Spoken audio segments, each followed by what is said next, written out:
Was meinst du? Habe ich überhaupt eine Chance? Ich weiß nicht, was ihm wichtiger ist. Seine moralischen Grundsätze oder die Ehre der Lahnsteins. Ich hoffe nur, dass er sich richtig entscheidet.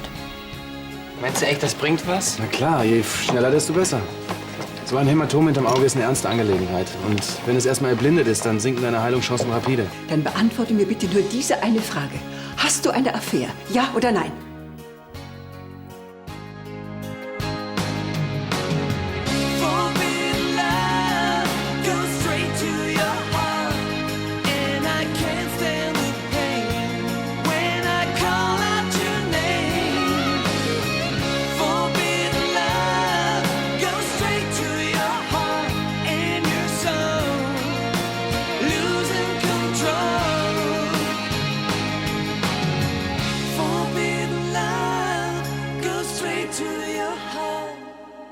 Cécile, ich habe dich etwas gefragt. Hast du eine Affäre? Das ist doch völliger Quatsch. Wie kommst du denn auf sowas? Ich kenne meine Tochter. Offenbar nicht.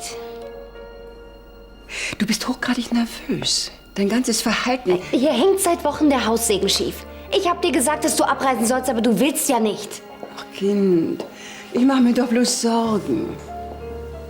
Hm? Mon ange.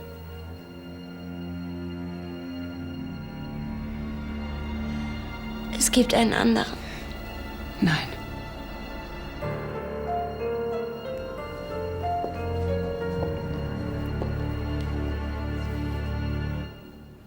Bereit? Augen zu und durch.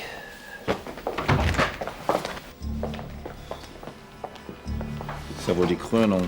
Steck das Telefon weg. Was denn? Ich dachte, ich informiere mal die Polizei. Vater entscheidet, was mit Bernd passiert. Das ist eine Familiensitzung, also werden wir auf Cécile warten.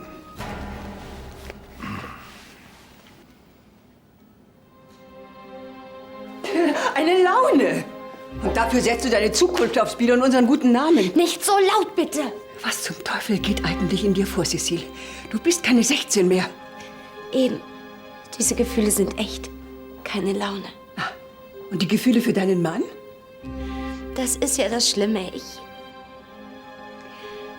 Ich liebe Johannes auch, aber... Wer ist es? Oh Gott. Doch hoffentlich keiner vom Personal. Wer ist es? Ja, glaubst du nicht, eine Mutter hat das Recht zu erfahren, wer ihre Tochter ins Verderben stürzt? Johannes ist ein wunderbarer Mann, der dir sein Herz zu Füßen legt und dir eine glänzende Zukunft bietet. Und das willst du alles aufs Spiel setzen für einen... Es ist mein Leben.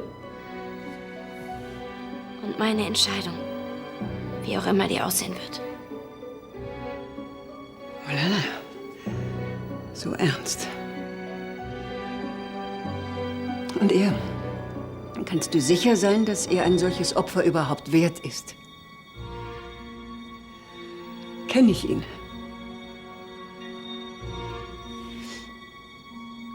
Lass uns aufhören, darüber zu reden. Es ist besser für uns beide. Glaub mir. Also gut. Dann kann ich dir nur einen Rat geben. Vergiss ihn. Ganz schnell.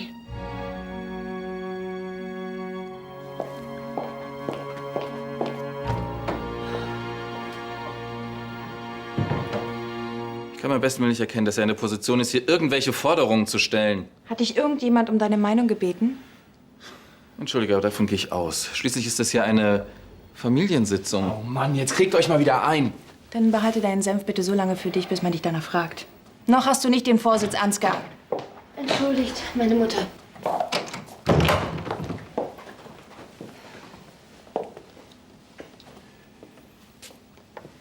Nachdem der Grund für dieses Treffen ja nun hinlänglich debattiert worden ist, fasse ich mich kurz.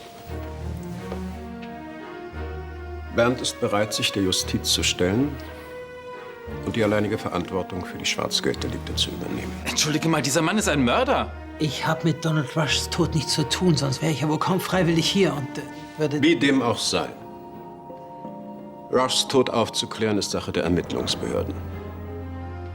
Bernd ist bereit, für den guten Namen der Familie und im Übrigen auch für dich, Ansgar, ein Opfer zu bringen.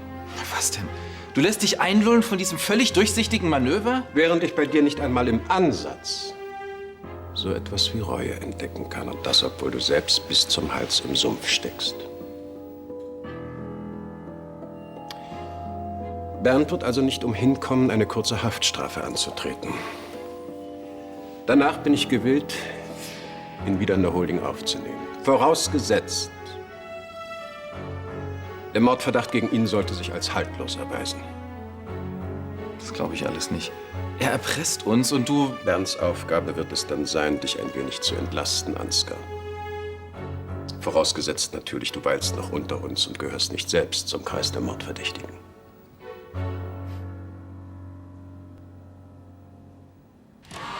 Hi, Captain Hook. Yes, I'm still here. Hi. Tag. Okay. Englisch? Ich glaube, er versucht es zumindest. Und was ist mit dir? Jetzt ziehst du hier ein? Ja, hatte ich eigentlich vor, während Robin in Mexiko ist. Gab mal wieder tierisch Stress zu Hause. Und wieso jetzt schon wieder? Ich habe die Schule abgebrochen und Job jetzt im No Limits. Kam nicht ganz so gut an. Vor allem nicht bei Arno. Und was ist mit deinem Abi? Ich bin schuld, dass Andi fast blind ist. Mann, diese OP kostet ein Schweinegeld. Ich möchte wenigstens einen Beitrag dazu leisten. Mit einem Kneipenjob. Für 8 € die Stunde. Mann, Jana, dein Abi schaffst du doch mit links. Ich weiß. Ich habe aber einfach keinen Bock mehr auf Schule. Okay. Und jetzt willst du auch noch hier einziehen. Mit Andi. In dieselbe WG? In 2 days. I don't know. Er kocht mir sogar inzwischen wieder Kaffee. Ja, und so wie das aussieht, hat sich Arno längst beruhigt. Das bedeutet, ich kann bald wieder nach Hause. Okay. Thank you. Bye. Und was gibt's Neues? Das war die Augenklinik in Chicago. Leonard hat mir einen Termin für eine OP gemacht. Übermorgen muss ich dahin.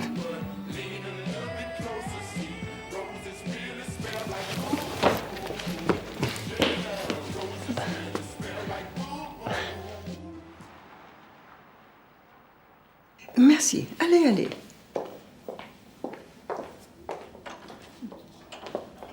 Guten Abend. Ich glaube, wir kennen uns noch nicht. Constance de Marron, Cécils Mutter, bonsoir. Sehr erfreut.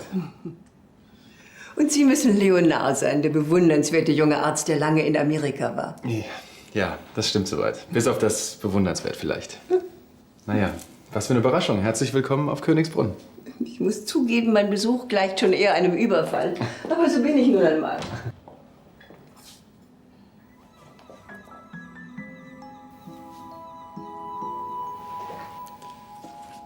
Mama. Habt ihr euch schon bekannt gemacht?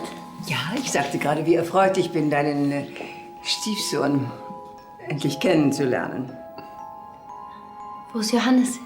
Ach, der wollte noch mal zu den Stallungen. Gut, dann sag ich ihm mal Bescheid, dass es gleich Essen gibt. Ja, natürlich, Michelle.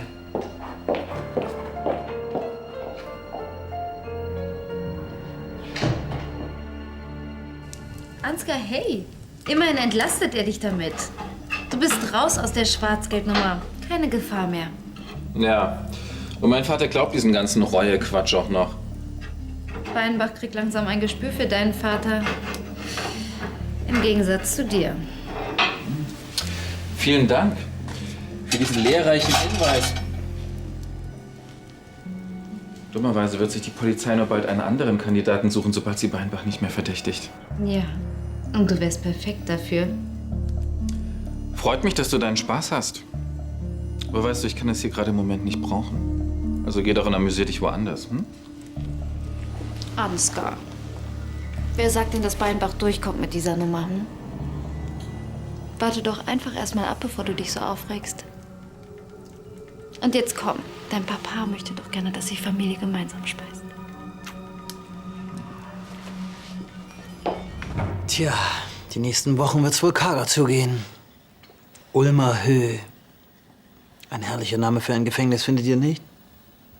Das klingt mehr nach Nach Weinkeller oder Haute Cuisine als nach Gemeinschaftsdusche oder Kantinenverpflegung. Dad, wieso glaubst du, dass du dabei so gut wegkommst? Die halten dich immer noch für einen Mörder. Die können doch halten, was sie wollen. Ihnen fehlt der Beweis. Wenn der Staatsanwalt Druck von oben kriegt, dann hängt er dir irgendeinen dringenden Tatverdacht an. Das heißt U-Haft. Ein Mörder stellt sich nicht freiwillig wegen einer anderen Sache. Ich finde das eine ziemlich einleuchtende Theorie. Das ist keine Theorie, das ist pure Logik. Mach dir keine Sorgen, mein Engel, Lass sieht das genauso. Ich habe dich für deinen Optimismus immer bewundert, Dad, aber diesmal liegst du falsch für dich.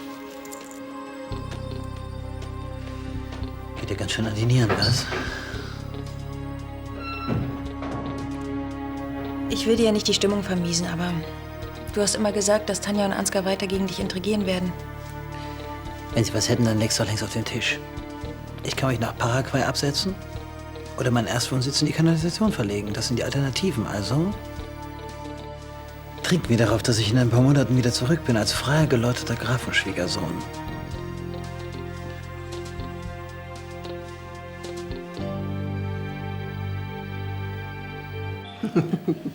Es ist wirklich äußerst amüsant, mit Ihnen zu plaudern. Die Freude ist ganz meinerseits. Cécile hat sich nach dem Besuch in Paris sehr darauf gefreut, wieder auf Königsbrunn zu sein. Ja, das überrascht mich nicht. Ich sehe doch, dass sie hierher gehört. N'est-ce pas, mon ange? Natürlich, Mama. Ach, ich beneide Sie. Königsbrunn ist wundervoll, aber Paris? Es gibt keine aufregendere Stadt auf der Welt. Das scheint mir wohl eine Frage der Perspektive zu sein. Ja, allerdings. Noch Kaffee? Nein, danke, Liebes. Mein Herz. Zu viel Aufregung heute. Und Sie? Auf einmal so schweigsam? Machen Sie sich keine Sorgen, ich bin nur ein bisschen müde. Ja, Leonhard opfert sich auf für die Armen und Schwachen. Tag ein, Tag aus. Das geht an die Substanz. Sie arbeiten wieder im Krankenhaus. Cécile sagte mir das schon. Beeindruckend, wie schnell Sie Ihren Platz hier gefunden haben. Ja, er liebt seine Arbeit über alles. Ist das so? Wie wär's, wenn wir rüber zum Kamin gehen? Da ist es doch viel gemütlicher. Ja, eine gute Idee. Lass uns rübergehen. Ihr entschuldigt mich, ich muss morgen früh raus. Oh, wie bedauerlich. Gute Nacht.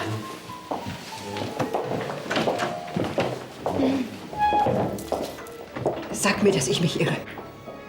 Wovon redest du? Mit seinem Sohn. Das ist unglaublich. Hör auf, überall Dramen und Skandale zu sehen. Du hör auf, mich für dumm zu verkaufen. Ich sehe doch, was hier vorgeht. Ich möchte einen entspannten Abend am Kamin verbringen. Meinst du, das ist möglich? Das musst du dich selber fragen, Cécile. 27,10 Euro. Jetzt entspann dich. Sei froh, dass du so früh einen Termin bekommen hast. Ja, aber guck mal, das kostet trotzdem alles ein Schweinegeld. Und ich stehe bei Arno auf ewig in der Schuld. Und wenn das überhaupt gar nicht klappt... Natürlich wird das klappen. Wenn Leonhard dich dahin schickt, dann ist das eine super Klinik. Und ich helfe dir beim Packen. Und bis du fliegst, so lange bleibst du bei mir auf dem Schloss. Wie läuft das eigentlich mit so einer Augen-OP ab? Ich meine, geht das mit Laser oder schnippeln die da richtig rum? Champagner ist leider aus. Aber ich habe noch Bier im Angebot. Und hier lecker Pizza. Und zur Feier des Tages legen wir deinen Song auf, okay? Nicht schon wieder. Hey, hast du vergessen, dass du den für mich geschrieben hast? Ey, komm, der hängt euch doch allen zum Hals raus, ich weiß es. Ach, Quatsch.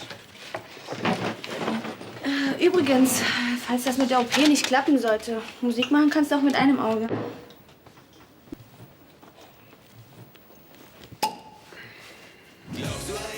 Ja, das stimmt. Prost. Aber ich glaube, ich bleib lieber in meiner Branche. Du stehst doch auf knackige Bauarbeiter, oder?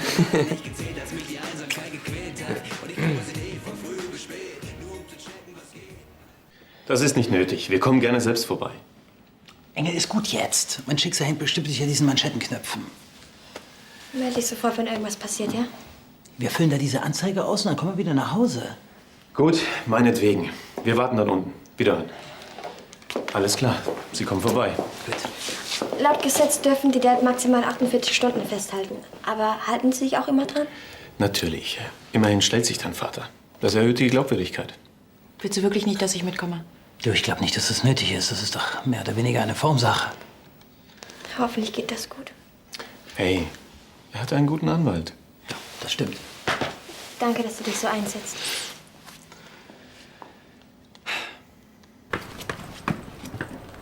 Leonhard! Ey! Was bei dem wieder los ist. Oh, die Karre von ihm ist so geil. Steht bei mir ganz oben auf der Liste. Wollen wir eine Runde fahren? Leonhard hat den Schlüssel stecken lassen. Das ist doch eine Einladung, oder nicht? Mhm.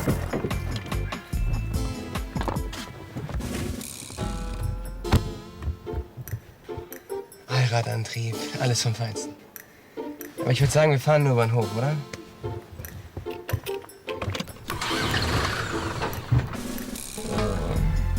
Ja, ich glaube, wir bleiben auf dem Hof. Gut, mach's besser. Ja, komm.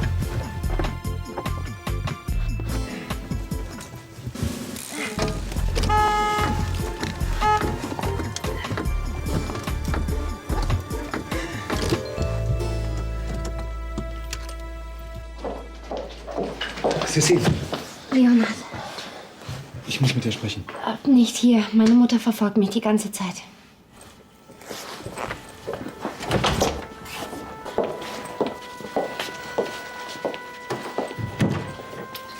Ich musste dich einfach sehen. Ich würde jederzeit wieder mit dir wegfahren. Leonhard, Mit dir einschlafen, mit dir aufwachen. Ich will einfach mit dir zusammen sein. Leonhard, meine Mutter weiß es. Was? Sie hat mich gefragt, ob es jemand anderen gibt. Und in dem Moment konnte ich sie nicht anlügen. Und sie ahnt, dass du derjenige bist.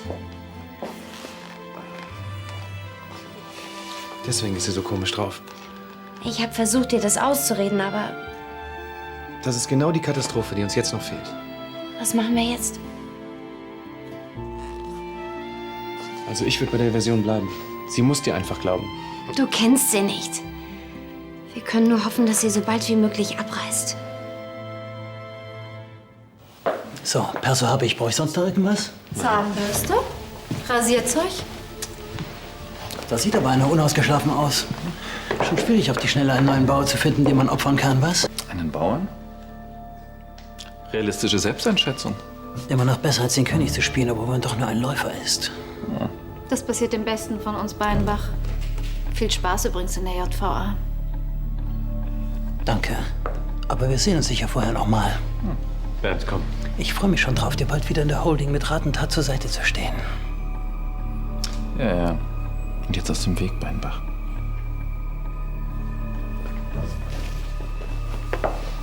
Viel Glück.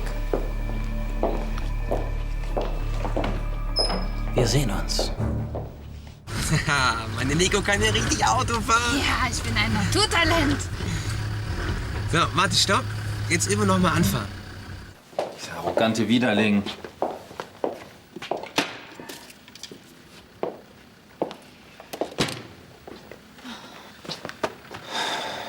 Was macht denn mein Bruder hier? Wahrscheinlich meine Schwester trösten. Ersten Gang einlegen, Kupplung langsam kommen lassen und dann Gas geben. Ich glaube, jetzt dreht er durch. Das ist ja peinlich. Da fahre ich ja mit einem Auge noch besser als du mit zwei. Halt die Klappe! Leg mal lieber deine CD ein. Weißt du, wo ich die hingetan habe? Keine Ahnung. Mann, guck nach vorne, bitte. Play. Glaubst du eigentlich daran, dass es sowas wie Liebe geben kann? Meinst du, er ist besoffen? Was machen die Bullen denn hier? Wir kriegen Besuch.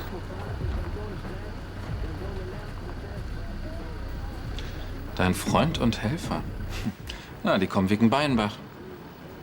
Das sollten wir uns nicht entgehen lassen. Da könntest du recht haben.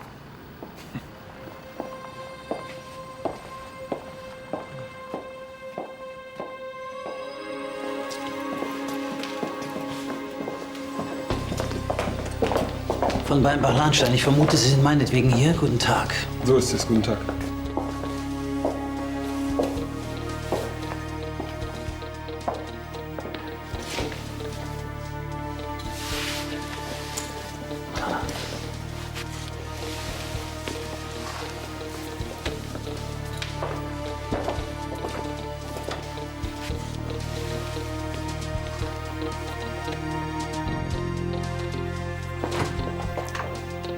Was für ein Auftritt. Konnte ich mir nicht entgehen lassen. Tut mir leid, dass ich dich enttäuschen muss, aber wir sind hier nicht in einer griechischen Tragödie. Nein, nein, das Ganze passt durchaus ins 21. Jahrhundert. Es passt vor allem zu deiner Lust am Skandal. Und ehrlich gesagt fängt's an, mich zu langweilen. Dafür klingst du aber ganz schön gereizt, ma Petite. Cécile, du warst nie eine besonders gute Lügnerin. Du liebst diesen Leonard und er liebt dich. C'est ça. Warum gehst du nicht gleich zu Johannes und erzählst ihm deine Story? Nicht, dass er dir glauben würde, aber dann wäre hier richtig gute Stimmung. Warum sollte ich das tun? Keine Ahnung. Nur falls du auf die Idee kommen solltest, mach dich auf einen Krieg gefasst. Ich lass mir von dir nicht meine Ehe zerstören. Sag mal, was denkst du eigentlich von mir? Das Einzige, was ich möchte, ist, dass ihr glücklich miteinander werdet, du und dein wunderbarer Mann. Hör auf. Habt ihr eigentlich schon einmal daran gedacht, ein Kind zu bekommen? Ist das dein Rezept? Vielen Dank. So viel zum Thema 21. Jahrhundert. Cécile, ich glaube, du brauchst jemanden, der ein Auge auf dich hat.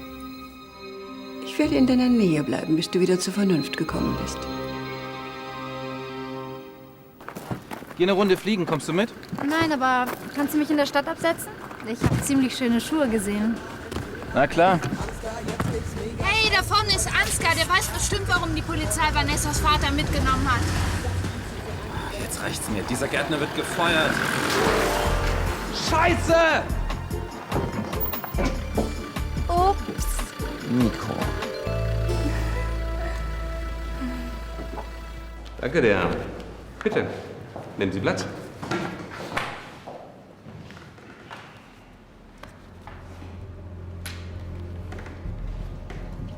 Tja, hat mich überrascht, Ihr Anruf. Ja, Schadensbegrenzung. Wenn man einen Fehler macht, dann sollte man auch dafür gerade stehen. Sie stehen unter Mordverdacht, verschwinden dann für eine Weile und tauchen dann als Geldwäsche wieder auf. Hübsche Idee. Erstens war mein Mandant nicht verschwunden, sondern verreist. Das hätte ich an Ihrer Stelle jetzt genauso gesagt. Und zweitens gibt es keinerlei Indizien, die einer gerichtlichen Überprüfung standhalten. Naja, Herr Schneider, die Sachlage hat sich etwas verändert. Es gibt sehr wohl Beweise. Gut, dann verlange ich Akteneinsicht. Natürlich. Können Sie kriegen. Nur so viel vorweg. Der zuständige Richter hat Haftbefehl gegen Ihren Mandanten erlassen, und zwar wegen Mordes an Donald Rush. Und so geht es weiter.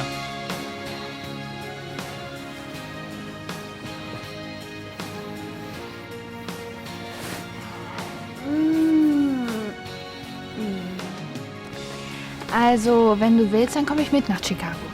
Deswegen kannst du doch nicht blau machen. Solange du nicht da bist, kann ich mich eh nicht auf die Schule konzentrieren.